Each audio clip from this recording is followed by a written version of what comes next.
Hello, everyone. This is JPL, and today I'm. Hello, everyone. This is JPL, and today I'm joined with Jay here. and Christopher! man, I love that delay. Anyway, we are podcast name in brackets. Hello, Brackets. we're back. Yes. Oh, wait, this is and podcast today, name in brackets. This is podcast name in brackets. Welcome Yeah, back. I still, when I think of Jay, I keep thinking it's going to be Binging Barbie, I guess.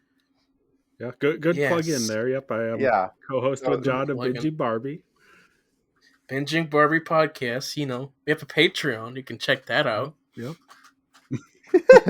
Anyway, welcome back to a new series, a new monthly series.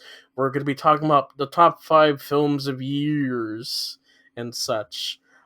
We noticed that next year we're going to be celebrating 10 years of this podcast, roughly 10 years, exactly 10 years, and so that's an exciting prospect. And to prepare for that, because we started in 2015, we decided to go back and do episodes on years before the podcast in preparation for our 10-year episode.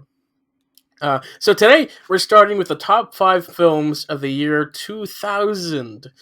Yes, and like back when we were youngins and toddlers and yeah, child brain. I was 1 year old in 2000, so I didn't see any of these movies when they came out. Well, maybe you did.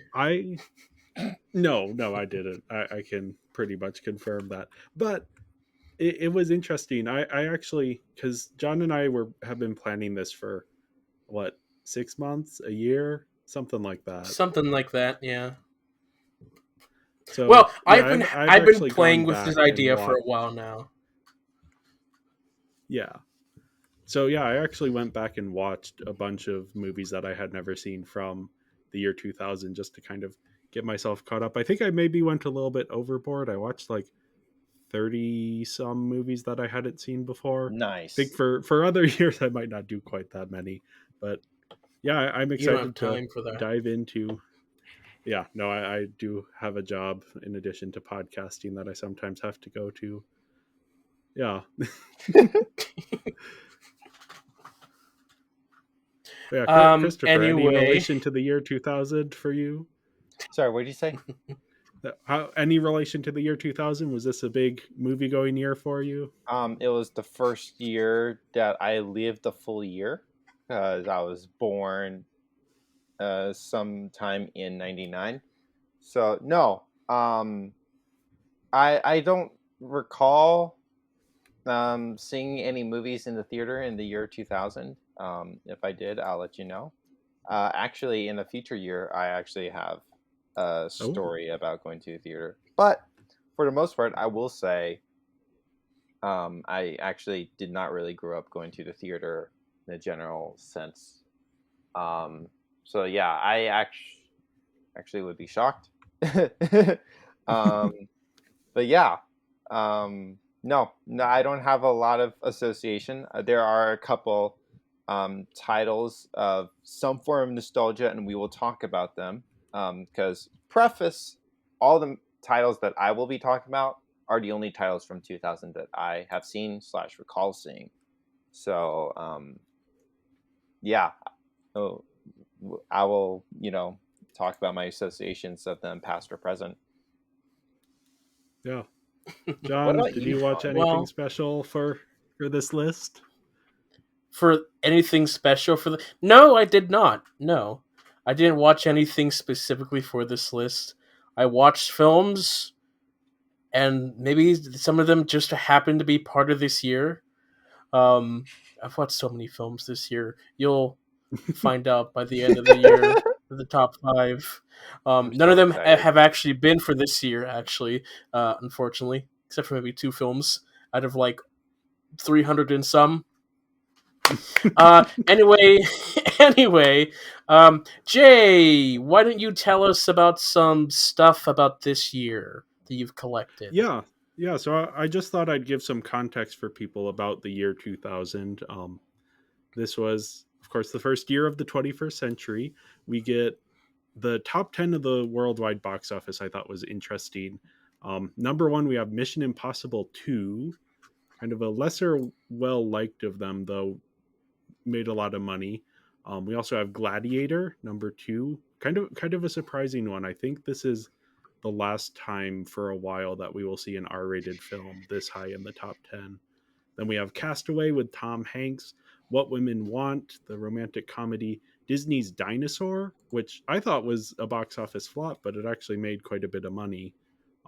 How the Grinch Stole Christmas, Meet the Parents, The Perfect Storm, X-Men. Kind of weird to see a superhero movie this far down the list. I think this is one of the last times that will be the case. And then What Lies Beneath, rounding out the top 10. One that I think is widely forgotten, but that we may be talking about further down this list. And then, yeah, for more context, we have the Best Picture nominees this year are Chocolat, Crouching Tiger, Hidden Dragon, Aaron Brockovich, Gladiator, which was the winner, and Traffic. And then for anyone just kind of curious, the Palme d'Or winner was Dancer in the Dark, and the Razzie Worst Picture winner was Battlefield Earth. So, yeah, that's kind of just what was coming out this year, what was in the ether. Mm-hmm. Yes, and for any of you who don't know how these... Go ahead. Yeah, the delay must be that crazy. I apologize. Also, like what you were saying, Jacob, it's crazy seeing like the diversity that was in the top 10 compared to what will be the case later on.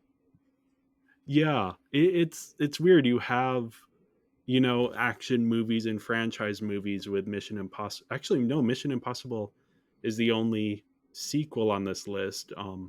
X-Men obviously becomes part of a franchise. But yeah, we have a variety. We have an action movie with Mission Impossible. We have sort of a epic historical movie with Gladiator. We have Castaway sort of more on the drama side. We have a rom-com with What Women Want, a family movie with Dinosaur and How the Grinch Stole Christmas. On the more thriller side, we have The Perfect Storm and What Lies Beneath. Meet the Parents, a comedy as well.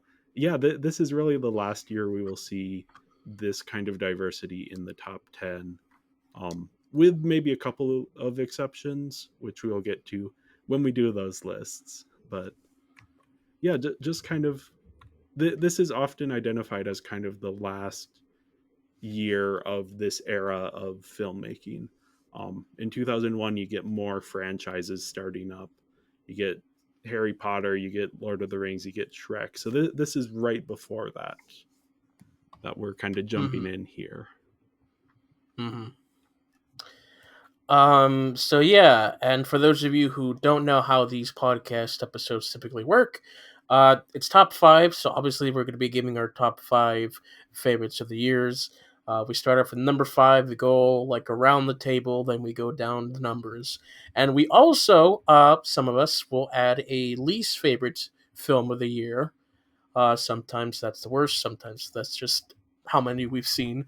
So yeah, why don't we get started with number 5? Yeah. So my number 5 is The Broken Hearts Club, a romantic comedy. This is a film written and directed by Greg Berlanti, who some people will probably know as the director of Love, Simon. Other people might know him as sort of a key figure, creative figure in the Arrowverse, the CW shows. Yep. But yeah, this movie, it was fascinating watching this because I didn't realize that this type of film existed at this time. This is a story of a group of gay men living in Los Angeles, just kind of like living their lives. It's very low key, lots of just following conversations, friendships and relationships kind of happening. It's just so interesting to see something made in the year 2000 that is, it's not about homophobia, it's not about AIDS, it's not about romance. It's just kind of like, hey, let's follow, even though it's called a romantic comedy, the romance is not foregrounded to that extent. So yeah, it's just kind of, people existing and having a relatively good time, and like it's positive, and I just really enjoyed sitting down and watching it and seeing something that would feel revolutionary even today, of just, yeah, it's just these characters existing. Just kind of an interesting little artifact. Usually when people talk about the history of queer cinema, this is an era that kind of gets skipped over until you get to like Brokeback Mountain and sort of the more mainstream examples. So I don't even remember how I stumbled across it, but I'm very glad that I did. I think like this movie looks like a good example of like cinema being snapshots of the past. Yeah. And so like I find that concept very fascinating. Um, yeah. I've never heard of it, so I can't really add to that. Honestly, But yeah, this it's first Greg one I've heard of it Berlanti, too. so that's a familiar name. Yeah. And judging by the slides here, we have Dean Cain, so that's cool.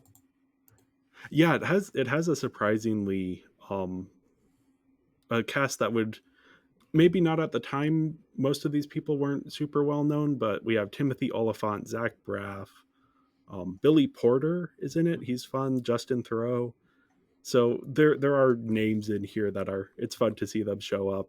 Jennifer Coolidge has a fun little cameo, which she's one of those actors who, since I mainly watched more recent releases, I didn't realize how prevalent she was in this era.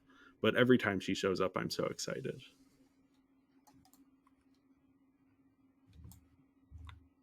So yeah, that's my number 5 All there. right, Nice. moving on. So, my number 5 is Blue's Big Musical Movie. I grew up watching Blue's Clues, and legitimately, it is still one of my favorite children's shows to this day. Um, if like I haven't necessarily tried, but I could legitimately see myself seriously sitting down to watch Blue's Clues.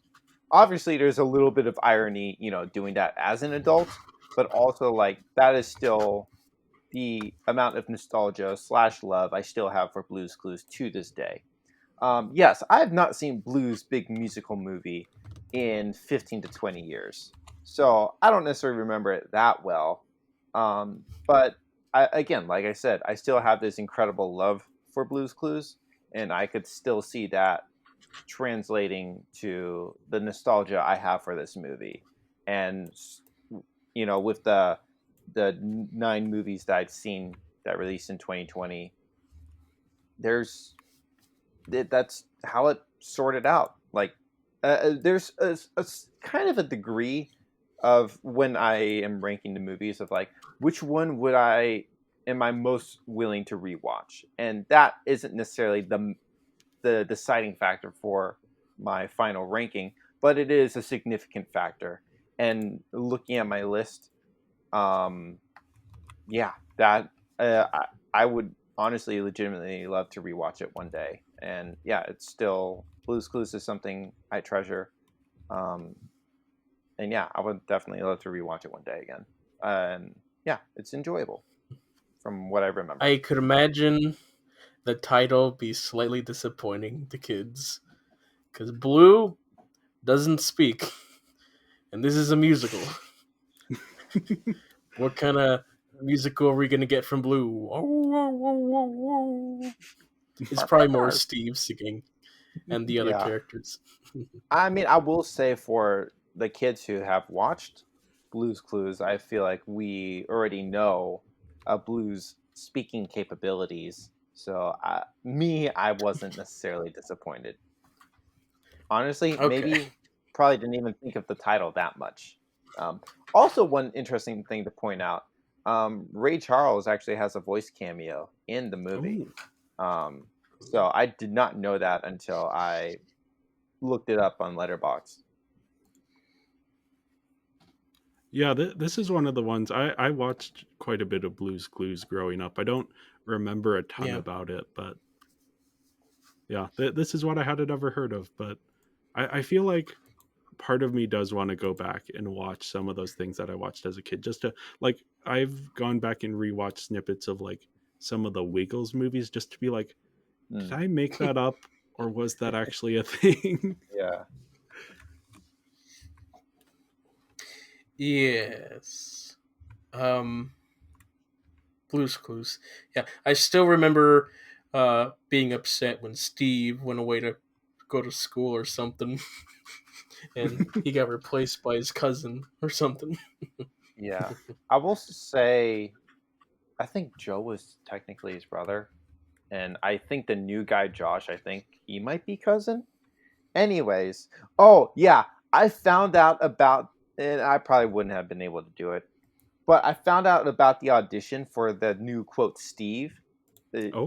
who Josh is, like the day it happened. And I was so pissed. Like, I legitimately think I could have been, I would have given my all for a role Yeah. like that. That that, That would be fun to that would play have been that fun. Yeah, Oh character. my gosh. you get to Anyways, look at camera all day. Yeah. Anyway, moving on to my number 5. Before I guess I talk about number 5, I wanted to mention this briefly. Is that looking back for all the films for the 2000s, it's like an era that's kind of odd because we didn't go to the theaters at this time to watch these films because again we're like 2 or 3.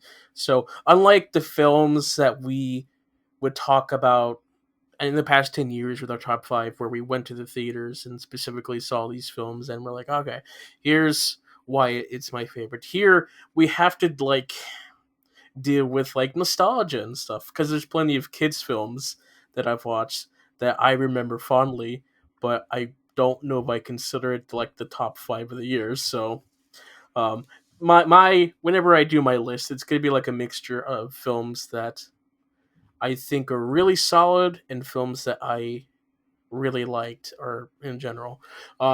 With that, my number 5 is the film Gladiator, and this one falls into.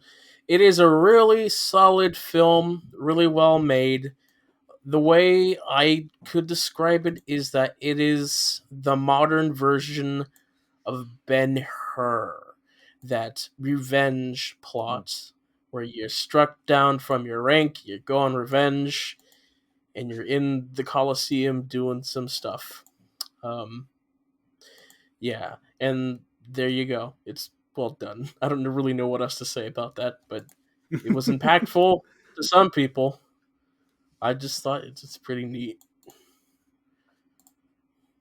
Yeah, this is sort of this and then Lord of the Rings the next year, and I think Titanic a few years before, sort of started this trend in the 2000s of big historical epics. You get like Troy or 300 or these big giant movies with in the line of like Ben Hur, as you were saying, this sort of classic film that has now been updated to a more modern era. Um, and this obviously this won Best Picture. It's very fondly remembered. The sequel's coming out in a few months. mhm. Yeah, I watched this for the first time in preparation for this podcast, and it's a lot of fun. It's maybe not my favorite of this sort of genre, but yeah, as you were saying, the revenge story is super compelling, and I mean Russell Crowe, Joaquin Phoenix. You have oh, I'm forgetting his name. He's so good. He's in like everything. I'm pulling up the letterboxd here. Oh, Jaimon Hansu, an early role for him, I think. But really fun to see him here. Um, yeah, Lots of just great good cast, dialogue great. too. Yeah, and the battle sequences are all really well made. This was before CG was so prevalent.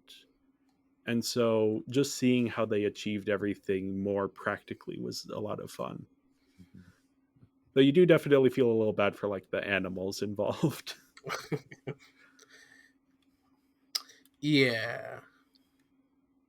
I have personally not seen Gladiator, but I intend to watch it. due to the sequel, and like I was sharing before we recorded, I recently got a movie pass to a theater, and so before I'd be more passive about like watching new movies, and I'm like, well, now I'm doing this, I might as well take advantage of it. Yeah. 'Cause even before, like, say, like the new Captain America, I used to say like, well, if the reviews are good, I'll go see it, but if not, then I'll just wait. But now that I have the movie pass, like, screw it, we're watching it, kind of thing. And If I I mean, still have it at that point. Uh, sorry, like, have you seen the trailer? It looks like it's going to be a fun time in yeah, it theaters. looks wild and Just like massive. the scale of it, yeah. Yeah, it's honestly really exciting. So I definitely intend to watch the original before it hits theaters, so I can watch the new one in theaters, and it just seems exciting. And then also seeing Joseph Quinn in a role after Stranger Things, I think is something I'm very intrigued about. Not to mention, just the whole cast seems very stacked as it is. Um, but yeah, so both the original and the new one, I'm excited to watch them when those times come. Yeah. Moving on to our number Well, yeah, four. for my number 4, I have one of the biggest surprises, honestly, for me. As I at the start of when John and I decided to do this, I made a letterbox list of just, here are all of the movies that I want to watch for this big project. Um, and a lot of them are things that I want to see. Some of them are things that I kind of feel like I should see. Um, that I'm maybe not as interested, but they're important or big movies. And this was one of those that I'm like, oh, I don't know if I want to watch it like for myself, but I want to watch it to have seen it and to have the context for it. But I actually really ended up enjoying it a lot more than I expected. This is Cameron Crowe's Almost Famous. It's the story of a young kid, a 15-year-old, who becomes a journalist, and is following a rock band as they go on tour. Apparently, it's slightly based on Cameron Crowe's actual life. I don't know how much truth there is there, but yeah, it just kind of follows him in this rock band and all of the crazy stuff that happens. But it's also sort of tracking the story of this kid as he gets swept up in this life of fame and glory, and like trying to parse how, are these people his friends, or are they just being nice to him because he's the journalist and he's writing an article about them. um there's a bit of a romance element. We have Kate Hudson playing Penny Lane, who just has a very fascinating role, and her performance is very strong. Frances McDormand is also in it, and she's incredible. Anytime she shows up, I'm excited. So yeah, this is just, I was surprised by how much I liked this and how much it felt. I don't know how to describe it. It's worth watching. It's a lot of fun. All I've seen is the poster. Yeah, the poster is definitely iconic. That's Kate Hudson's face with the wearing the glasses. I definitely want to watch it one day. I'm not gonna lie, you were mentioning like a list of like movies that you wanted to watch for the podcast, and honestly, that I almost feel like I'm just throwing this out there. That would Yeah, also be an interesting thing. Like if this is weird saying it in the middle of a podcast, but if there was like almost something we mentioned in the podcast, like just a list of movies that like, oh yeah, I wish I could have seen this, but I didn't, kind of thing. This would be on that list for sure. I definitely look forward to watching it one day. All right. How about you, Christopher? Oh, it's my turn. Number 4 is Christopher Nolan's Memento. It's not my favorite Nolan project. I think part of it is the the reality of the environment and of the people. I think is a little jarring for me, just because I didn't necessarily grow up with that, and it's just a heavy concept. Regardless, speaking of concept, Nolan obviously shows his prowess so early on of the way he thinks of stories and how to present them, and I absolutely love You know, I've seen this twice, uh, and I think even with a second time, you kind of start to gain a different sense of appreciation for the movie. Um, and yeah, so I have a lot of respect for this movie, especially this kind of being his first more feature length. I don't know what you call following. Following is a feature, but it's very low budget, very scrappy. Whereas this is a little bit. There's more of a budget behind this. Yeah, so you would, if you want to call this first or second, I don't know what you would It's kind of his breakout. I think break is out. at His least in the breakout indie feature. world. Let's go with Yeah, that. His yeah, breakout feature that got him his next movie, Insomnia, and Batman Begins, right? yeah. So yeah, so much respect for this movie, even if I'm not the craziest about it, just because it's a little jarring for my taste. But I love the concept regardless. Yeah, John and I did a podcast on this for our Binging Barbie podcast. So if you want to hear our thoughts, you can more in depth. You could go to that one. For me, this is a top three Nolan. I think he's so good in this one at focusing in on character and character dynamics. It feels like a bit of a he's revisiting a lot of the ideas he had with following, but improving on it and sort of bringing in this new element of the structure of it mimicking the character's memory loss, where it's told each scene is in or it's assembled in reverse order. It's such a fascinating way to get you in the mindset of the character. And yeah, again, John and I did a full podcast on it if you're interested in my I more in-depth thoughts. But will say I yeah, know there is like an official edit of the movie in chronological yes, order. That I would be fascinated to see one day. Obviously, that does take away from the way it's intended to a degree, but the fact that it is on an official, like, at least Blu-ray release, like that yeah, makes me definitely want to see it one day for sure. Just yeah. out of Yeah. I curiosity. have seen that one. Oh, have you? What do you Yeah, think about it? it's. I mean, it is fascinating. I would say more so from a filmmaking perspective than from an audience perspective, Interesting. because it doesn't work. As in, there's no emotional connection with the characters because it is Mm-hmm. so well constructed as it is assembled Mm-hmm. that when you swap around the order of things, it I mean it is still a functional noir thriller. It's Mm-hmm. just I didn't find it nearly as engaging. Yeah.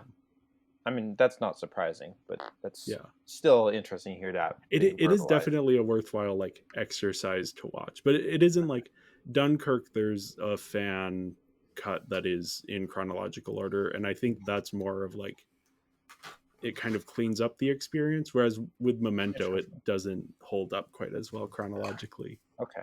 which it's not meant to. It was made Yeah. as it was for a reason, but Yeah. yeah. Hmm. And great Yeah. reason at that. Yeah. Memento. I think it's a pretty solid film.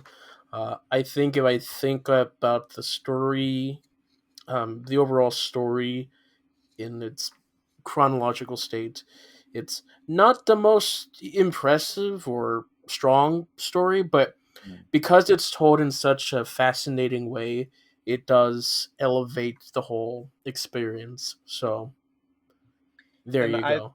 I think we've also seen Nolan say that a few times, which I find a little issue with. But like, especially with Tenet, people are like, "I don't get it," and Nolan's like, "Well, that's all it is. It's your experience. That's all that kind of matters." And I see what he's saying, and I will commend him for making movies experiential. I think that's incredible. I think that's great, and even for like a movie like Memento, like it's an experience.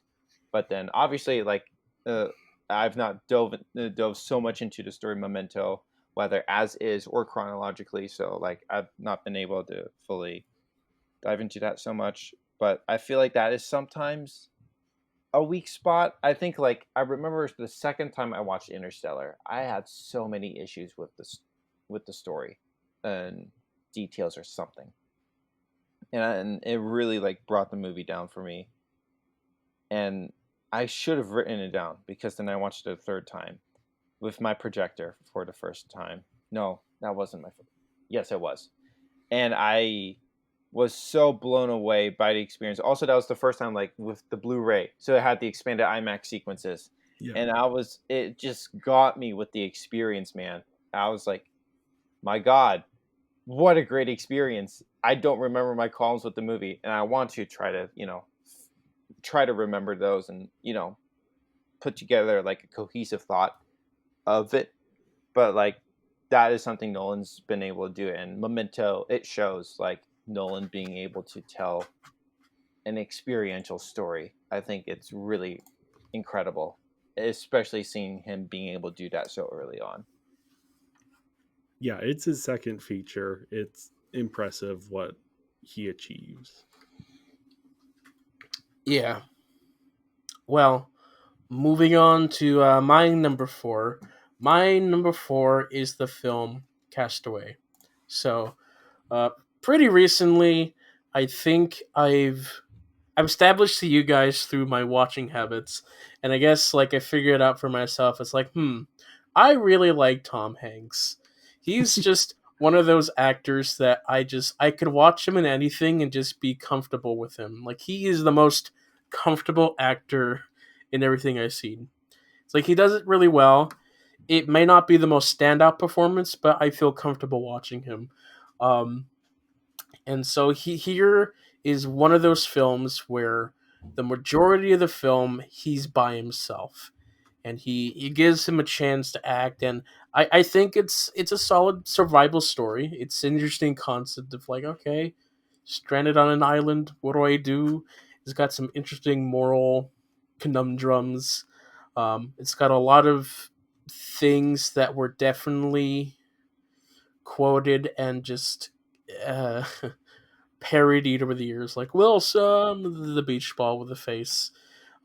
Something that was definitely very apparent in the culture of 2000s. Maybe not as much today, but yeah, I enjoyed. I think it's solid. It's not my favorite movie of all time, but I think it's fine overall.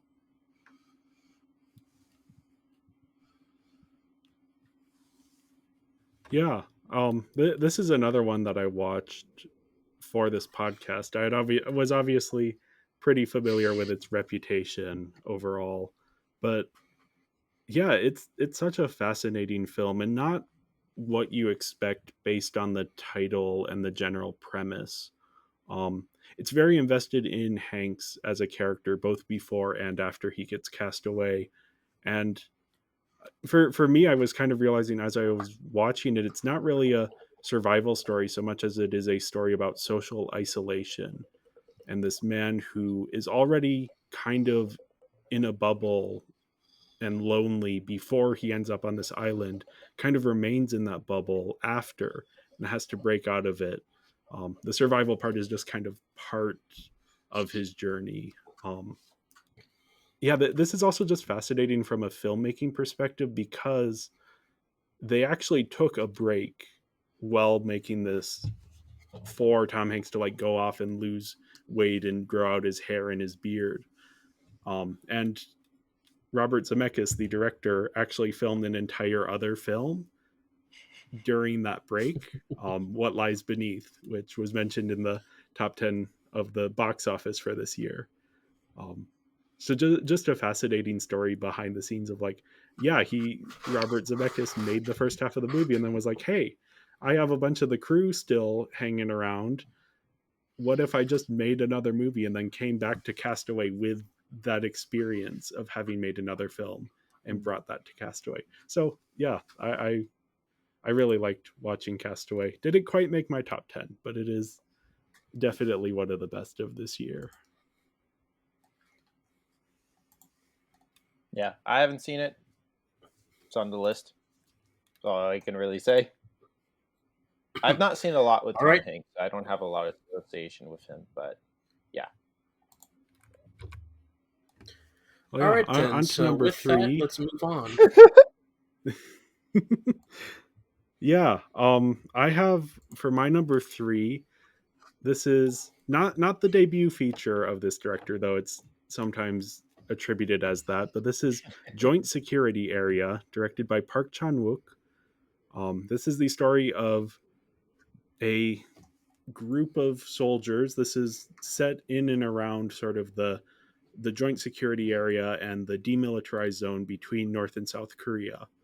And it follows an investigation into this strange situation where some bodies were found on the wrong side of the border, and now both sides are kind of looking into what happened here.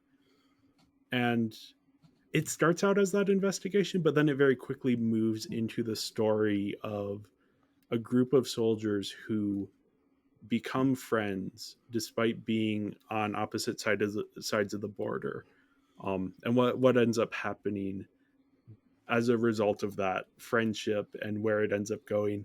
It's got a lot of thrilling moments, it's got a lot of drama, a lot of suspense, but it also has some like nice comedy or just even quiet moments. For a little bit it turns into almost like a hangout movie. So yeah, it's such a fascinating film, and an early film from a director who has gone on to make quite a name for himself with films like Old Boy and The Handmaiden. This might be my favorite of his films. Mm. I don't love a lot of his more like darker works. This one still has a lot of darkness though, but it's balanced out by a bit more sort of hope and friendship and connection. That yeah, it's just, and even just from like a political perspective, it is fascinating. Yeah, this is just, if you haven't seen it yet, it's one worth checking out. I think it holds a lot for anyone who watches it, just in terms of how many emotions it covers and how many ideas it explores.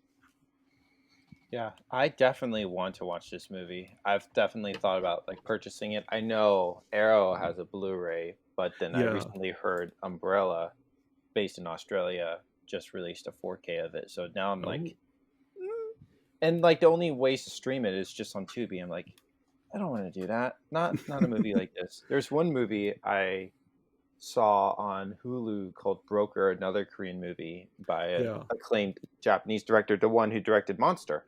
Yeah. Um, Yeah. and um, man, I was so sucked into it, and then I was hit with an ad 11 minutes in, and it ruined the experience. So there's like some movies where like I think like with this movie, I don't want to watch it with ads.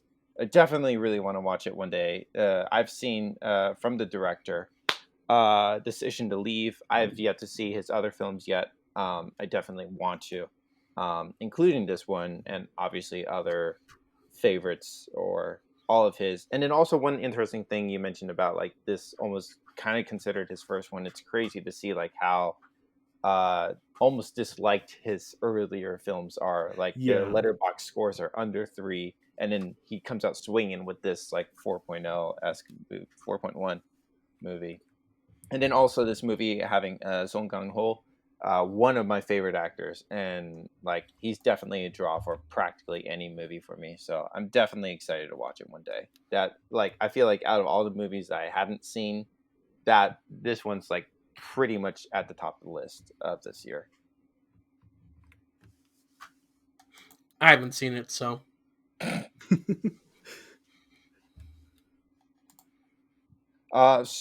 My number 3, I just watched last night. Requiem for a Dream, which is from the same director as Black Swan, which is one Yeah. of my favorite movies. Um, Black Swan, like, was definitely. I think that was that 22. I would assume it'd be 22. If not, yeah, it was 22. Black Swan. Oh, okay. No, I sorry, see. for me watching it. I For you apologize. watching It it. released Okay. in Yeah. Yeah. 2010. I first watched in 22. So, like, for me, like, my movie timeline is in 21, I watched the MCU. 22 watched, started, like, dipping my toes in a little more. And in mid 23, my roommate, I got the roommate I have now, and then we started, like, watching more things together and really kind of, like, dove me more into movies. So in 22, I watched Black Swan. I don't fully remember why. Maybe Natalie Portman. Um, Maybe like out of curiosity from the brief synopsis. Because usually when I see a synopsis, I kind of like just glaze over it. I don't really digest it that much. And I just remember Black Swan being such an experiential movie. I love the experience. I don't fully remember. Did it freak me out? Maybe. I think I was more like on edge at the beginning with some of uh like with her peeling the skin at the beginning was making me wince a bit. But it was such an experience. Since then, I've seen a handful of movies, including some horror movies. Um, or I don't know, horror. I feel like is an interesting thing. I feel like I see more horror elements than I'm able to classify a movie being a horror movie.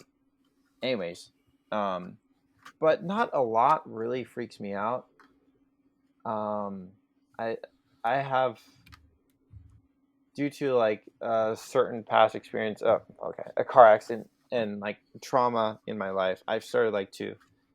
I had a period when I kind of like numbed myself to like emotions, which was super unhealthy.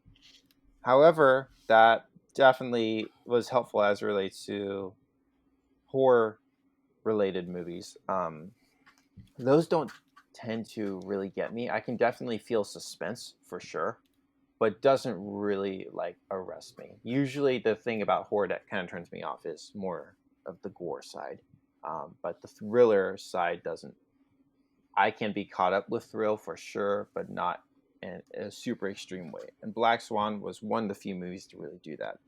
So I really wanted to see like the other directors' movies in Requiem for a Dream. It's funny because like the first review on Letterboxd is this is a horror movie, which I kind of saw partially before seeing the movie, but then seeing the movie, uh, it's interesting because it doesn't seem it starts off normal, but it continues to escalate, and yeah, part of it is like a sensory overload to a degree that that aids to its tension. Um, but it and not necessarily took me to the same heights as like Black Swan, but definitely like took me on like a thrillish ride that I had not fully experienced before. That it started to freak me out because I'm like, I didn't expect the movie to kind of like be starting to be presented in such a certain way, and yeah, it started to like freak me out a little bit. Yeah, it's very fascinating. Again, this being the second movie I'd seen from this director, uh, he's very fascinating to me.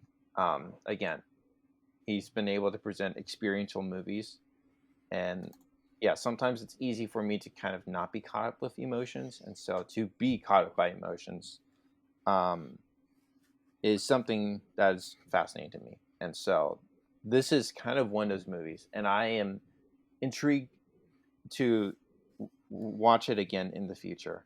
I don't know. Me kind of just watching it for my first time last night. I don't have a lot of concrete thoughts. Again, I think I dove more into like my history instead of the movie itself. But yeah, it's very fascinating, and this director definitely fascinates me. I definitely want to see more from him in the future. Yeah, I'm glad you put this on the list. This was one of those that I had on my list of movies I wanted to watch for this podcast. But when it got time to like actually sit down and watch it, I was like, I don't know if I can do this. Based on everything I've heard about this, it just sounds like such of a difficult film to watch. And I had recently probably at that point seen Dancer in the Dark, which is another one of those just sort of like known for being very oppressive and difficult to watch. Um, so I was just like, okay, I think I will just skip this one for now and get back to it later. I do love a lot of Darren Aronofsky movies, and I also dislike some of his. Um, I really love The Fountain, and Black Swan, as you were saying, is incredible. Um, I'm not as big a fan of Mother. I need to rewatch it. I've only seen it twice, and both of those times weren't ideal experiences. And yeah, The Whale, that's a can of worms we don't have to open right now. But yeah, this is one that I've always been kind of curious about as one of those known for being one of the most difficult films to watch. Um, yeah, there's a curiosity for me to see it eventually. And it is one of the most sort of important films of this year. So I'm very glad that you brought it up here. Hmm. And yeah, that experience, I think I'm a big horror fan, and I think part of that is it can be easier to get invested in characters in a horror film where you are feeling fear the same as the characters are feeling fear. Um, so yeah, that is sort of an interesting lens through which to view that. Hmm. I think also for me, I sometimes tend to disassociate a bit. I think with this movie specifically, it dealing with drugs is um, so again. So I've never really grown up with drugs just as much as I'd not really grown up in the environment like Memento. I think Memento, you see that more being reflected in characters and attitudes, and I feel like that tends to affect me to some degree. But like drugs, again, sometimes it like it feels unfamiliar, and I feel like maybe me only giving this a 4, like there's a sense of like I'm not familiar with this. It feels a little scary to a degree, but also aided me for me to like disassociate a little bit. Yeah. So like I didn't feel that for me personally. I didn't feel that heavy with my watch with it. Just again, I had a certain level of disassociation with it. Um, but yeah, so it definitely was more like about the experience, and obviously story definitely did contribute for sure. And yeah, it was interesting seeing some reviews, and a few of them seemed to mention Train Spotting, which I own but haven't watched yet, and definitely want to watch. Yeah, I know Um, that's often yeah. compared to Train Spotting, and I have seen Train Spotting, so I'm sure I would make it through Requiem for a Dream. I have seen intense films, but it's like, yeah, the Mhm. reputation it has just kind of. I was like, I think I'll wait until a different time to watch No, this. that's completely fair. John, I I assume haven't you seen it, don't so really. I have nothing to say about it. But of stuff that I do have things to say about, moving on to my number 3 is the animated film Batman Beyond: Return of the Joker. Um, now, I love DC. I love the DC animated universe. Batman Beyond, I think, is a cool concept, and so it's cool to see that character go up against the Joker. And I think overall it's solid. It's not my favorite DCAU story. Uh, I think it's probably basic and average. But what makes this film stand out is that it has the best 10 minutes of the entire DCAU, maybe of some Batman and Joker content out there. And those 10 minutes are just like phenomenal to the point where people would just watch those 10 minutes. You go on YouTube, you'll find just those 10 minutes, and it's going to be the most watched thing out there. It's the most talked about for a lot of those people. And it is fantastic, really well done, really animated, good performances. Um, that's all I'm going to say about that. I'd say watch it for yourself. To quote John Lennon, I haven't seen it. I haven't either. This is one I've been meaning to get around to. I'll eventually do it. Mhm. Yeah, Batman, Joker. Is Mark Hamill in this one? Yes. Okay. Yes, he is. Yeah. I've been meaning to eventually get around to this one. I saw it on your honorable mentions initially, and I was like, oh, I should watch that so I have something to say about it. But again, I watched so many movies for this podcast that some of them Yeah, that I wanted to watch, I wasn't able to yeah. add to my list. Originally, this was an honorable mention, but then the more I thought about it, it's like, you know what? Those 10 minutes are really good. It is my favorite, so I have to push this up a bit. So it's number 3. But moving on to number 2. Oh yeah. Sorry, switched up the order here. Let me. So yeah, my number 2 is Another one that I watched, I guess all of my list are ones that I watched specifically for this podcast. This wasn't initially on my list, and turns out it's probably a good thing it wasn't initially on my list because apparently it was very difficult to see until more recently. There was a recent Criterion release of this, and I actually saw it at the store and was like, "Oh, maybe I should just watch this for the podcast." And I ended up really enjoy is the wrong word. But this is Werckmeister Harmonies, the Bela Tarr film. It's kind of hard to describe. It's a very slow, very methodical film. It follows a guy who's living in this town in Eastern Europe and just kind of going around his day to day life. And there's this traveling carnival that has shown up with, among other things, this giant dead whale, inside this big trailer. And then, meanwhile, in the square outside of this trailer, this group is kind of gathering of people who are brought by the prince, this mysterious figure who has some like ulterior motives and is like gathering a whole bunch of people. And it's starting to get a little bit like dicey. And the guy, as he's going around his daily task, he's like going to help the old man that he works for, and then he's like picking up lunch and this kind of stuff. He keeps hearing these like rumors of stuff happening, and then eventually it kind of like boils over and you start to see what's actually going on. But it's so fascinating. I've seen two of Bela Tarr's films. The first one that I saw was The Turin Horse, which I found very, very boring in a way that like I never like connected with the themes of it, so I had nothing to think on as I was watching it. Whereas here I actually connected with the themes. So as it's sort of slowly moving through these different set pieces, I was just kind of thinking on the various themes of the film.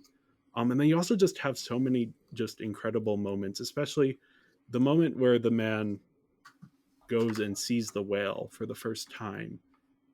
It is so magical, like movie magic, in a way you don't quite expect from a film like this, because it's shot in black and white. It's very sort of dour in its presentation, but you just get this beautiful moment of him inside this dark trailer where you can't really see anything, but you can just make out enough of the details. And yeah, it's almost a spiritual moment for him that kind of hangs over the rest of the film in an interesting way. So yeah, watching it, I was very surprised. I did not go in necessarily expecting to have it this high up on my list, but here it is.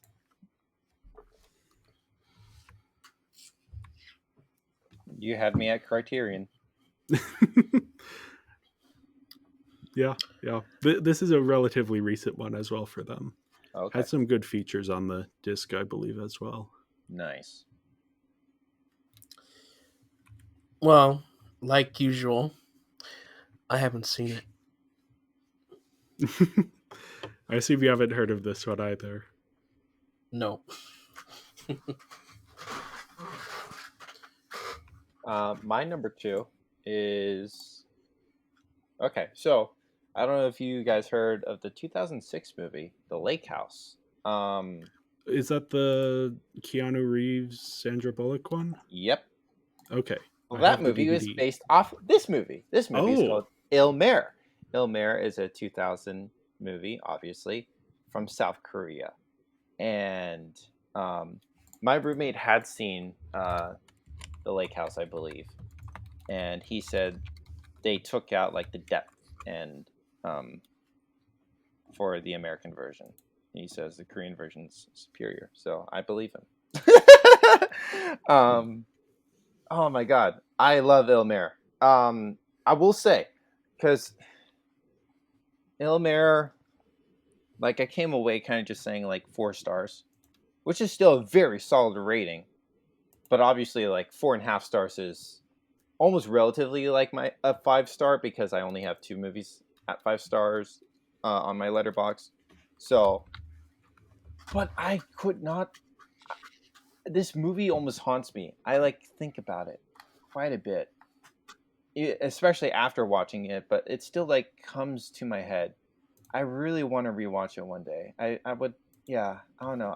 I really love this movie. But if you're not familiar with The Lake House or this movie, basically a man and a woman who are living at this house, the same house, but at different times, and they're able to communicate by sending letters through a mailbox. Um, I love it. I absolutely love this movie. And again, I think about this movie a lot. I'm really excited to rewatch it. Oh my god, I love this. Yeah. Yeah, even just looking at like the trailer for this, I'm struck by like the visual style as just like being very strict, like interesting and engaging. Mhm. And yeah, I didn't realize that the Lake House was based on this. I haven't seen the Lake House, so can't Mhm. really comment on that side of Yeah. things. But Yeah. Well, from what I'm hearing, you don't have to watch The Lake House when Ilmer exists.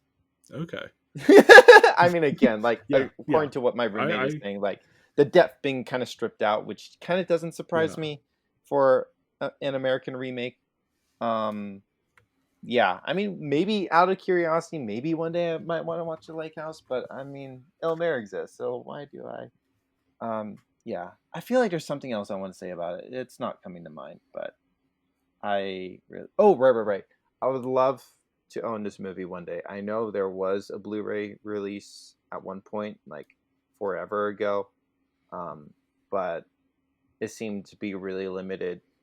Um, and it being released in 2000, I would like to imagine it was filmed on film. So I would like to imagine yeah, it yeah. could get a film restoration one day, even if it is another Blu-ray. At least they could still restore in 4K and release on Blu-ray.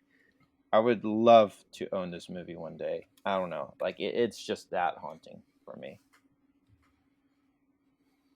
Yeah, this is definitely going on my watch list of things to eventually get Amazing, to. amazing. And I haven't seen it. Oh, you So, haven't? shocker. I know. Shocker. John, one of these days you should just look at our list and like choose a random, very obscure movie that you would never watch and Yeah, just like And John. then spring watch it it on us. I actually watched this one.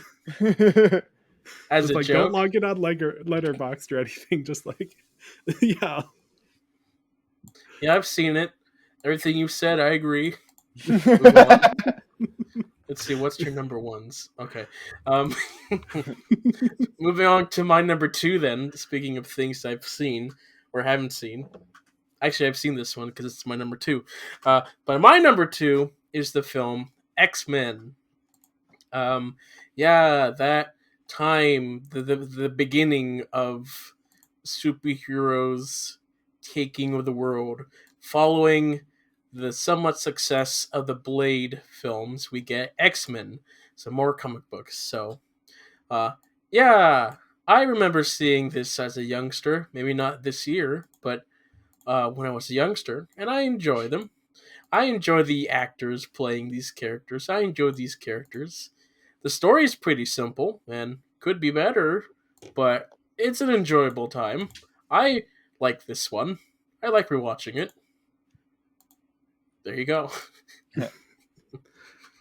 this is one for me that I had seen it as like a teenager when I was watching through all of the X-Men movies, and I didn't really remember much about it. Like I didn't retain much about it. But then I rewatched it recently and it's surprising, like its approach to the material feels so distinct from other comic book movies, even of the era. It's trying to be a little bit more prestige, a little more elevated. You have more interesting themes and ideas being played with here.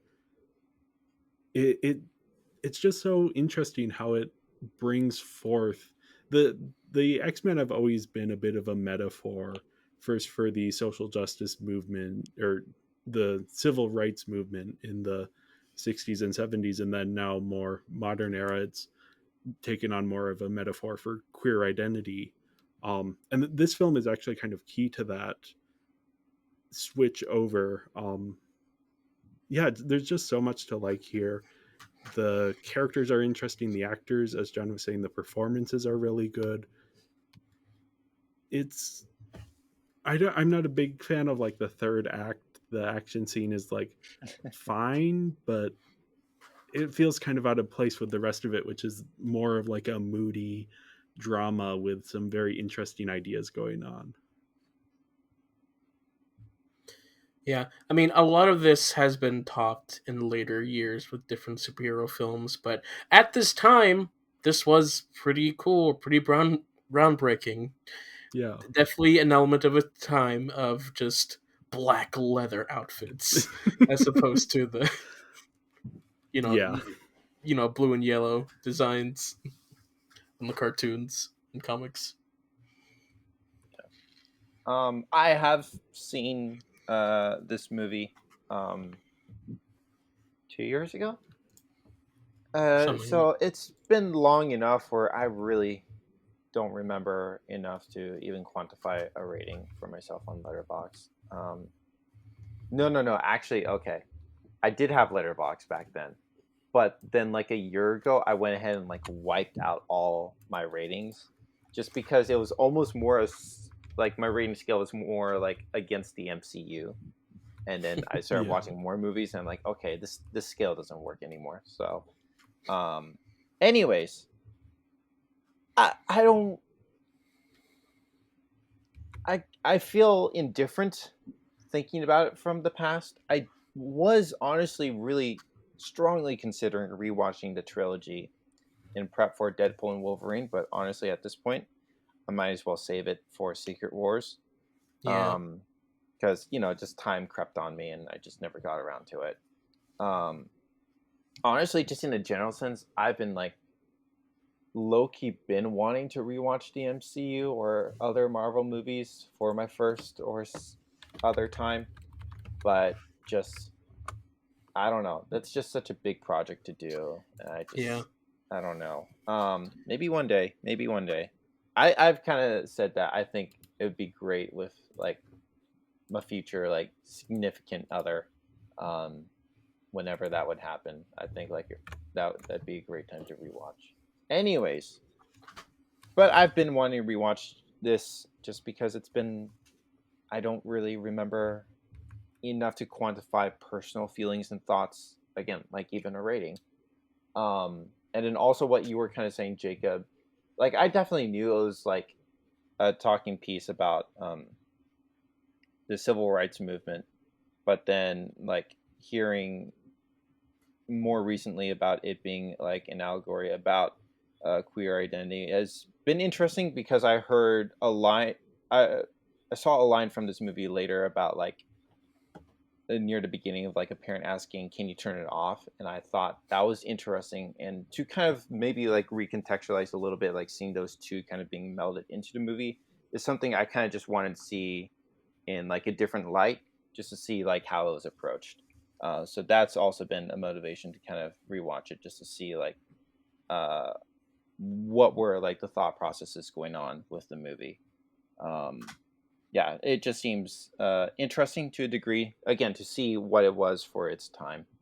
Um, yeah, I don't really recall like Over the Moon enjoying it like John.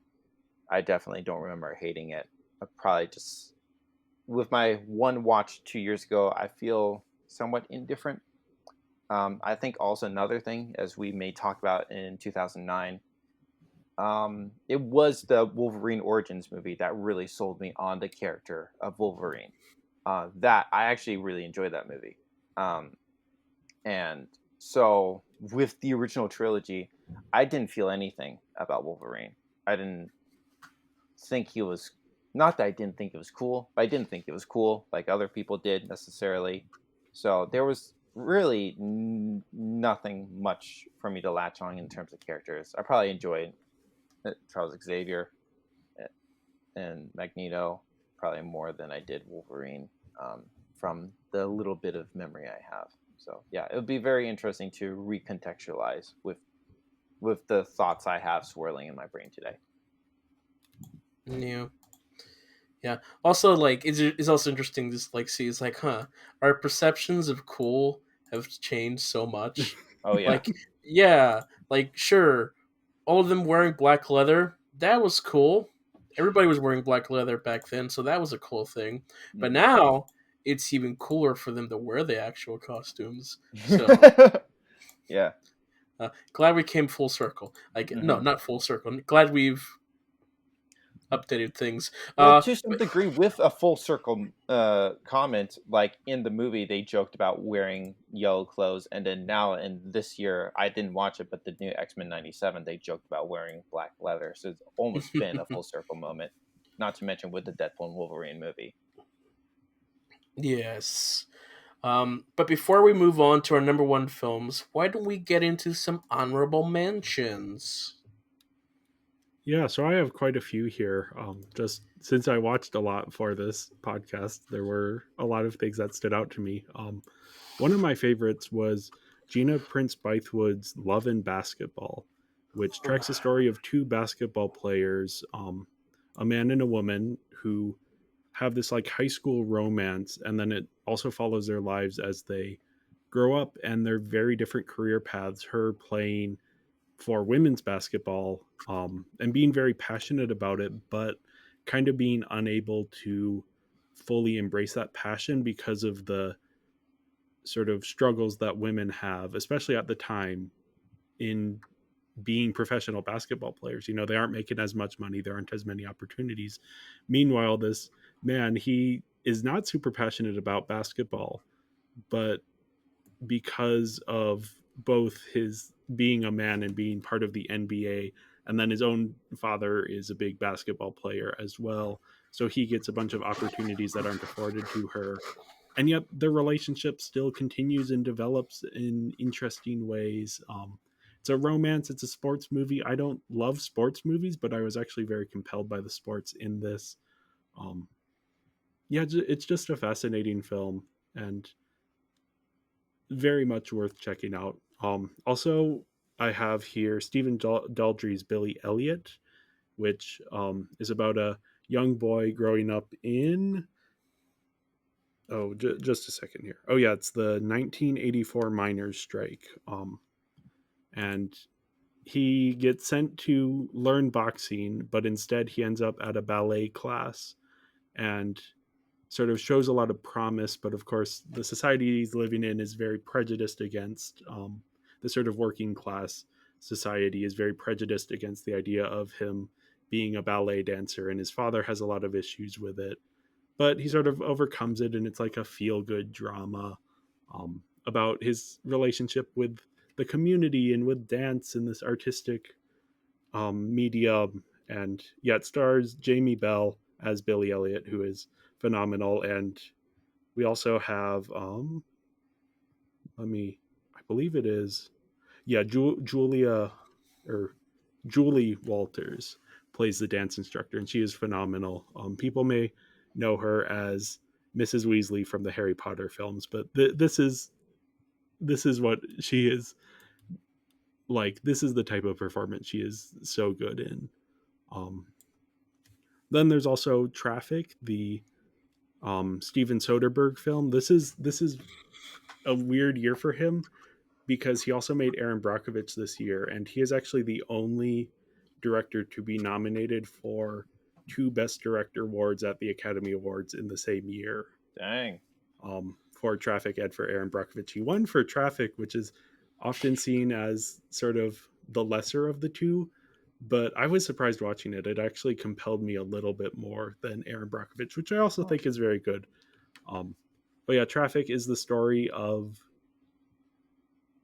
drugs in the U.S. told from a whole bunch of different perspectives.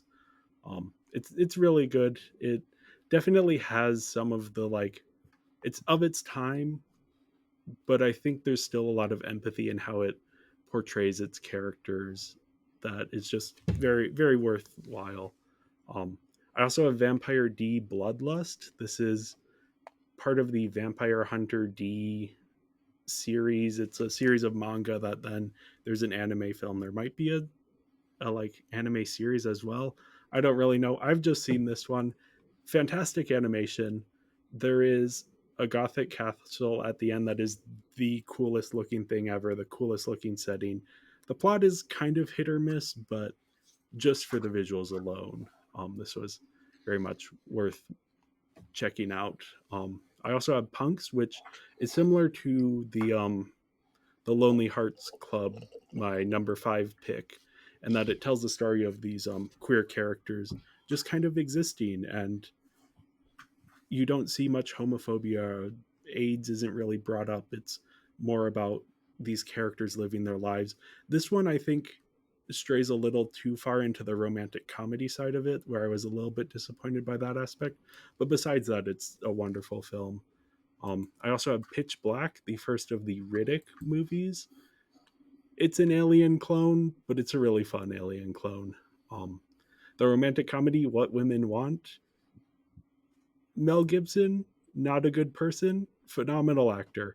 He has a manic energy, which in real life makes him a nightmare, but in this film is just so captivating to watch. There's a scene of he's a misogynist ad executive and he's trying to figure out how to advertise for women. So there's a scene where he is in the bathroom at home trying on all of these, like, he's putting on nail polish and he's wearing makeup and putting on fishnets, and it's just so hilarious how he plays it. Yeah, it's a very charming film in a way that I wasn't quite expecting given Mel Gibson's personal life. And then, yeah, my last honorable mention here is Snatch. This is an early film from Guy Ritchie, the very well known UK director, who his films are very thorny. They're not very nice. There's a lot of offensive stuff in them, but they're also just so well constructed from a narrative perspective that you end up getting deeply invested in what's going on. So yeah, those are the ones that I wanted to bring up here. I'm only gonna mention one movie for my honorable mention. Um, there's another honorable mention that I'll dive into the worst, though I don't like to call it the worst, and then another honorable mention, which is somebody's number one. But so the one movie I will talk about is called Chun Hyung. Um, yeah, so I went on Letterboxd and just kind of narrowed it down to 2000 movies that Korean movies that released in 2000. And I came across this one and then saw it was available on YouTube. There's like a Korean, I'll say a Criterion to a degree. It's like a Korean Film Council kind of thing. I have a few of their movies on Blu-ray. I don't know a lot about them, so I'm just trying to use associating words to paint a picture. Anyways, but they also have a YouTube channel with some movies, which I assume are, I don't know, because there was someone who wrote a review on Letterboxd who saw a film print of this movie, so it definitely can be restored. But I saw it for free on YouTube and 360p. Ooh, That nice. aspect was not enjoyable. It really, honestly, struggled to keep my attention for that element. I would have much rather had a DVD because internet compression is Yeah. something else at 360, man. It's not fun. But it's a slow burn of a movie. Not to mention it being over 2 hours, so that also kind of was a little bit of a struggle with all those elements. And then there's also an uncomfortable element about the movie that I just don't want to talk about. Regardless, I think what really fascinates me about this movie is the choice of the way the story is told. Basically, It's uh, the narrator is actually like a historic performer who kind of just like sings the story. And so like there's the music and he like sings like lines and poetry, and his singing like intercuts through the movie. So we definitely get like straight like narrative dialogue moments in the movie, but it's interlaced with him like singing um poetry as relates to the story. And I really liked that um element, that choice for the movie. Um, and so I really am curious to see this restored in the future. If it does get a Blu-ray release in the future, it's not something I'm dying to purchase, but it would be something I am definitely willing to rewatch in the future to kind of see it at a better visual, and hopefully it would retain my attention better that way. Also, the director, he has on Letterboxd over 100 titles to his name. He was Oh born wow. in 1936, Oh so wow. yeah, I don't That's think he, impressive. yeah, I don't think he's done a movie in the past like 10 years. So there's definitely some prestige, I'd assume, but definitely experience to his name. And I think that's another reason why I want to rewatch it in the future, and not just this movie, but his other movies. Um, but yeah, um, just with the current state I found it in, and then also one other uncomfortable element about the movie, it's a little hard to recommend it in its current state, but it's definitely a fascinating presentation, and I wanted to highlight that. Um, Not to mention the director, being as experienced as he is, um, and then also me, literally only having uh, seen 9 movies that released this year, so it's the only one I could talk about in this section, really. So talking about my honorable mentions, let's see. The first one is an M. Night Shyamalan film called Unbreakable. Has an interesting superhero film aesthetic ish. It's an interesting take on like a superhero character and villain. Um, but probably the thing that stands out about this film is the terrible ending. And it ends so abruptly in that in what would have been like a really solid 10 minutes is just put the text and you just feel thrown off. Was like, wait, what? That's the ending? It the ending is almost word for word the same as the censored Chinese ending for Fight Club. If you're familiar with that, it's a weird ending. Which yeah, I agree because I like Unbreakable. But yeah, that ending really brings it down a little bit. Yes. Next one is animated film Joseph, King of Dreams. Uh, yeah. Moving on. I have Mission Impossible 2. I like the Mission Impossible films. This is probably the worst one, but still pretty fun. Then we got Chicken Run, which is, I think, one of my favorite Aardman things outside of Wallace and Gromit. I mean, the concept of just like the Great Escape, but with chickens is pretty fun. And then the last one is The Road to El Dorado, another DreamWorks film, really well animated. Um, there you go. And I guess that means we move on to our number one. No. Oh wait, do we do Yes, worst last? that we're gonna end Jacob, them down now. Okay, Jacob. I didn't realize that was the way we were That's how we've sorry, organizing always it. Jacob. done it, Jay. Well, yeah. I could jump into my number one here. This is one that was actually brought up a couple times before on this podcast. Foreshadowing there. This is You mean What Lies today? Beneath. Yes.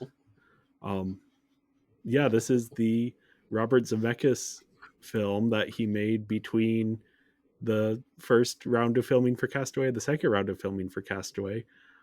It tells the story of Michelle Pfeiffer, who is the wife of a college professor, and they've moved in, or no, I think they were living at this lake house for a while, but they've just sent their daughter off to college, and so now she's sort of living in this empty nest type situation.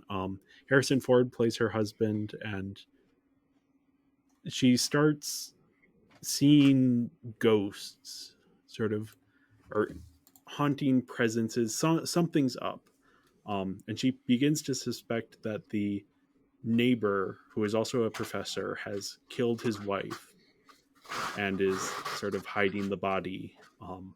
She starts to like try and solve this mystery, and then things take like a very different turn, and I don't want to spoil too much about it because part of the joy of this is the twists and turns. I think narratively this is very comparable to, it's like a beach read, like you're Where the Crawdads Sing, or you're Gone Girl, or Girl on the Train, this kind of like melodramatic thriller that's has a lot of twists and turns, and sometimes narratively doesn't quite hold up. The writing leaves a bit to be desired, but what really stands out here is the performances, especially Michelle Pfeiffer and Harrison Ford. Harrison Ford's character here, he uses his star persona so well for this character in a way that you don't quite expect going in. Michelle Pfeiffer, phenomenal, one of the best performances of the year in my opinion. And then also the direction. This film cost $100 million to make, which seems weird for a relatively low key thriller, even considering that it's starring big actors and has a big name director. But the craft of this is just so top notch. The cinematography, there are shots in here that don't need to look as gorgeous as they do. There's like just a regular conversation that Michelle Pfeiffer and Harrison Ford are having, and it's framed against the most beautiful backdrop of this window looking out on this lake. Yeah, it's just, I have never seen a director elevate mediocre material, or not even mediocre, it's fine material, to quite this extent, where it goes from being something that would be like a relatively forgettable thriller to my favorite film of the year. Yeah, that's kind of all I have to say, I I've think. seen this one. Oh, you have? Oh. No, but Oh my gosh. Yeah. I'll just say Neither it. have I. John, were you aware of the connection with Castaway? No. Okay. Does it make you want to watch it now? Not really. No, of course not.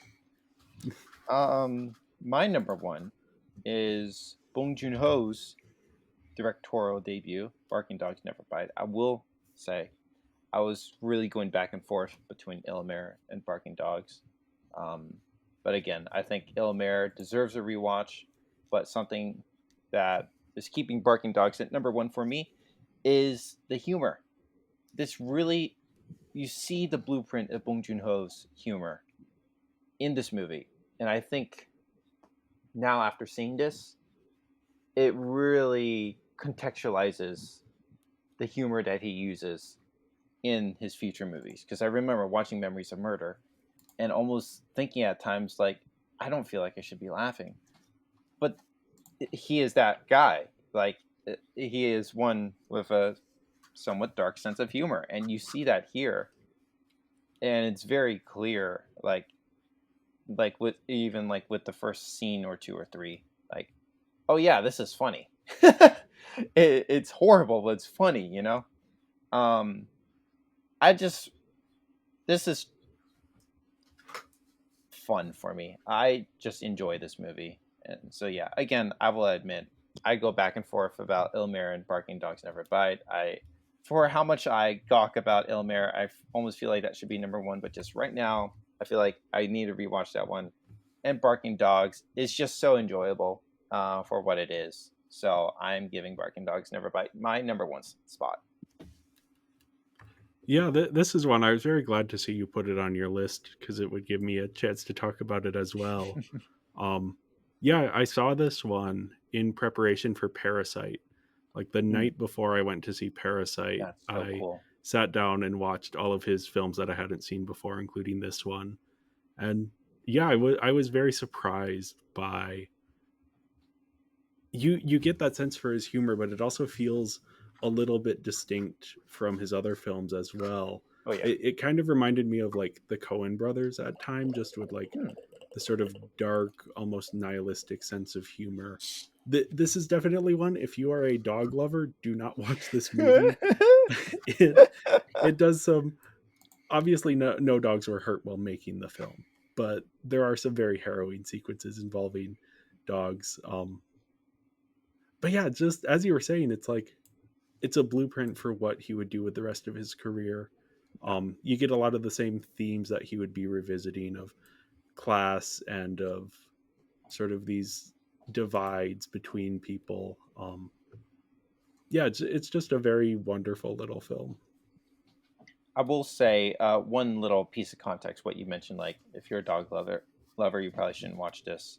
Like one of the popular Asian stereotypes is about eating dogs, and so that is reflected in this movie.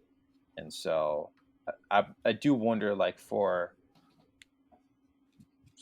I guess specifically an American audience, but dare I say an international audience, how much of a shock would that be?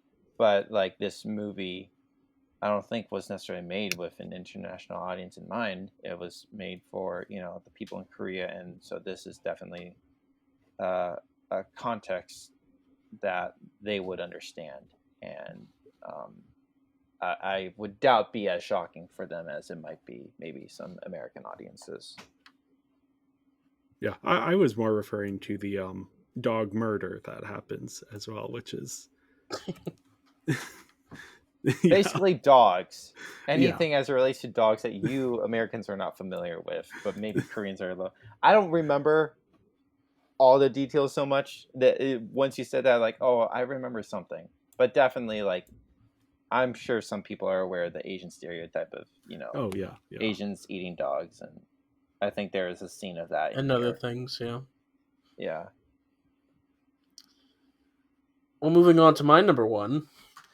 My number one film for this year is The Emperor's New Groove. I think thinking back, this is probably one of the earliest films I've ever seen because I remember watching it at such a young age. I love this film. I think it's so fun, so funny. It's very memeable. It works really well for I don't know this generation for memes and such. It's very chaotic. It like looking at just how this film was made. Like it's so shocking at just how loved it is because like it was hell working on this film. Like there was nothing making sense. It was just they made it up as they went on. So Yeah, they initially were planning on this being a very serious film and then switched intentions very late in the process. it was also supposed to be a musical. A lot of the music was already written by uh was it Sting? They got a relatively That known might be the Really? case. band. Someone with a That name. sounds correct. I can look that up while Yeah. you It's crazy. Yeah, continue. he was not happy when they just scrapped everything because it wasn't working. This was originally supposed to be a romance, like a classical Disney Renaissance romance, but like they threw all that out. This film was basically the Shrek of the Disney department, where they had no idea what was going on. The people working on it just gave up and were just having fun as they went along. But I love this film. And I'm always surprised, like every time I rewatch this film, just how much I'm still laughing. And that's a shocker. I don't laugh at anything, but I'm having a good time every time I rewatch this film, and it's great. I love the characters. I like the story. I love the actors. Kronk, Patrick Warburton's probably most famous character, I guess, is so fun. There's just so many quotable lines in this. It's a great time, and I love it. So you were right; it was Sting, Yeah. who does have some Wow. songs on the final soundtrack, but did not make it. Yeah, the soundtrack was left almost entirely on the cutting room floor. Mm-hmm. That's crazy. Yes. Thoughts? Um, yeah, I've seen this once before, maybe 2 years ago or three. I don't remember exactly. Between, anyways, I did not grow up watching Disney. I don't have a lot of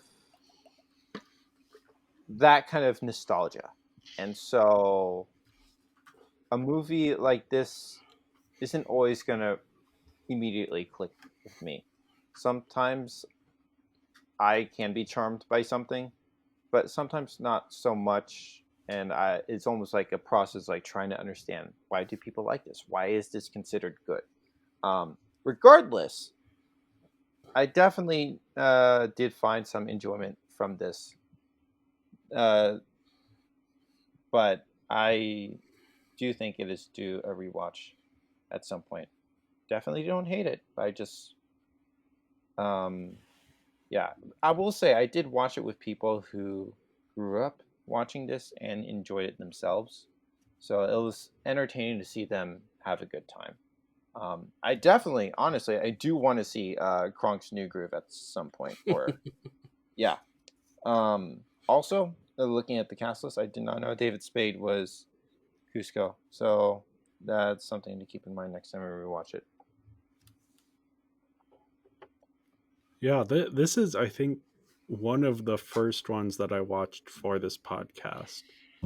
Um, I had never seen it as a kid, and I think that maybe influenced how I kind of received it. I was charmed by it, but never really won over. I was a little bit disappointed growing up in a part of the world that used to be ruled by the Incan Empire. And it's one of those cultures that is like not super well known outside of that part of the world. It's often lumped in with like the Aztec and the Maya. So the idea of like, oh, there's going to be a Disney movie about the Incan Empire, about No. that aesthetic in that world, and it's like, no, that's not what this is at all. This is very sort of filtered through the Disney lens, the Disney of that time lens. This is less Incan than Disney's Hercules is Greek or Disney's Hunchback of Notre Dame is French. So I was disappointed with that specific element. Um, but yeah, I mean, it has plenty of entertaining moments. I definitely understand why this has stuck around, especially for people who grew up with it. Mm-hmm. I think it is interesting having uh Cusco, the emperor, the titular emperor, basically in the role of like a Disney princess in some ways. It's an interesting dynamic. Um, yeah, I don't know. Yeah. With that, let's get into a sour note, I guess, and talk about our least favorite films of the year. Yeah. Um, so initially, I had Disney's Dinosaur as my worst of the year, but I haven't seen that since I was a kid, so I can't really speak to it. But then I watched Scary Movie. Now, this is, for context, this is a parody movie. This is the first in a series of parody movies that are kind of making fun of different tropes and ideas from the time. Very Mm-hmm. pop culture savvy. There's references to like The Matrix and Scream and all of these things. And it's, I don't know, part of it is like it's a comedy, and the kind of comedy that the humor has not aged particularly well. Not even, I mean, it is quite offensive at times, but even just like Yeah. the references are outdated, the ideas it's parodying are outdated. It's also just, I didn't laugh a whole lot. I did laugh some, but I don't know. It never quite won me over. I'm gonna quick look up my Letterboxd review for this because I think I had something specific to say. There are some really fun moments and some fun. There's a last minute twist involving the villain of the film that I laughed quite a bit at.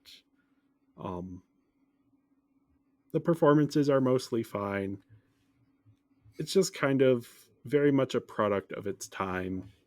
Yeah. Oh yeah, I'm Yeah. seeing a lot of misogyny, a lot of homophobia, some transphobia, as to be expected from a comedy of this type of this era. Um, it does have some clever jokes, some genuine surprises, but a lot of lazy or mean spirited stuff as well. So, which, yeah, I mean, it's a comedy of that time. You kind of have to know that going in, but watching it now through today's lens, it's a little rough. I maybe like 1 out of 10 parodies, which is probably much. Like, I'll rephrase that. I like 1% of parodies, if we're being honest. Yeah. This definitely, like, there are individual moments in here that you could pull out and do as like a skit. And I think a lot of where these parody movies have gone is like online in spaces like YouTube is where you would see this kind of stuff more. And I think it's a little bit stronger there where you don't have to come up with, I think this is 80 minutes. You don't have to come up with 80 minutes worth of good bits. You can just do like the 1 or 2 things that really work. Whereas here, yeah, it just kind of gets a bit too long.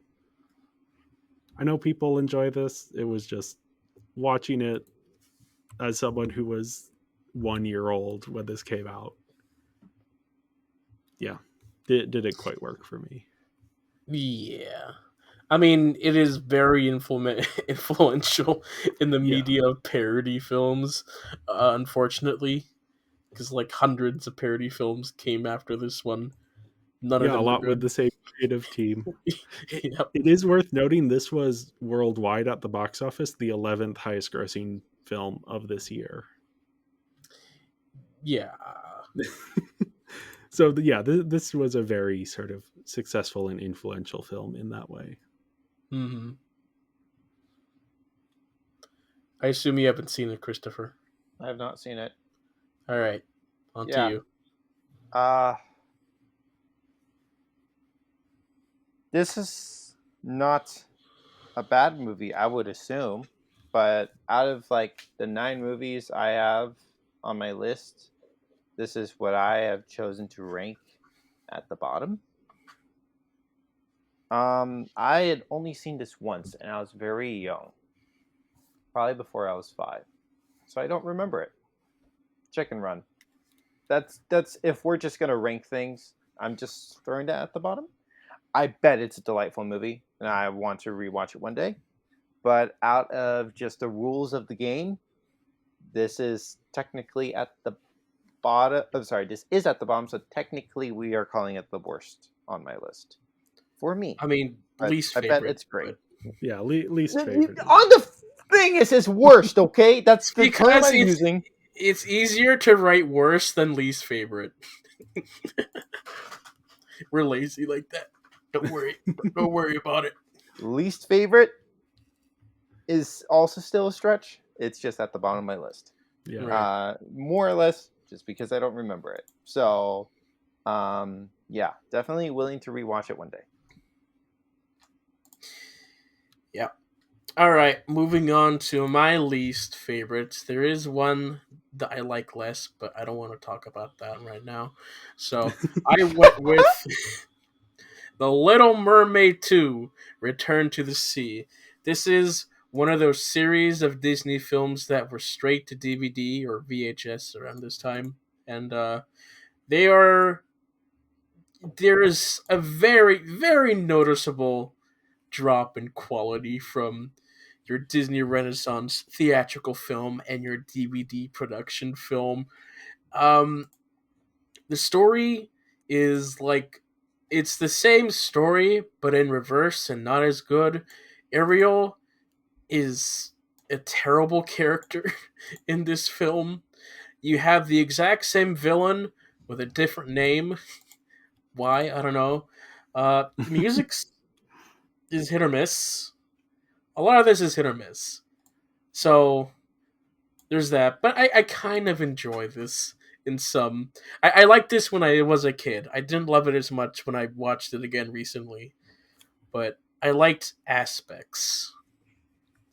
So there you go with that. That's what I got there. Any of you guys seen it? I have not in many many years. Watched it as a kid. This was never one of the ones that was in like it was in rotation, but not as prevalently as some of the other like Cinderella 2 we watched a lot. That one, obviously a third of that one is actually really good. At Yes. least in my memory. But yeah, this one was never even like the third one, the Ariel's Beginning. So I guess the prequel. We watched more than this one. I mean, that one had top-notch animation. I'll give you that. Okay. So, yeah, um, I don't remember much about either of them, to be honest. So I don't know that I can say anything. sure. Except Yeah. for is that the third one is the one with like the manatee as the villain's assistant? I don't know. No? Yes? I thought it was the second one. I don't know. I'm pretty sure it's the third one because that's the one we We'll watched. say it's the most, third so. one. We'll say it's the third one. Well, I guess that's it for we have for this year. Normally, in when we do this, normally for each year, we also include our most anticipated of next year, but we have nothing to anticipate because we've already seen it. So there you go. And I guess that's the end for today. So, yeah, thank you guys for listening. We'll see you all next time. Bye bye. Bye. Bye.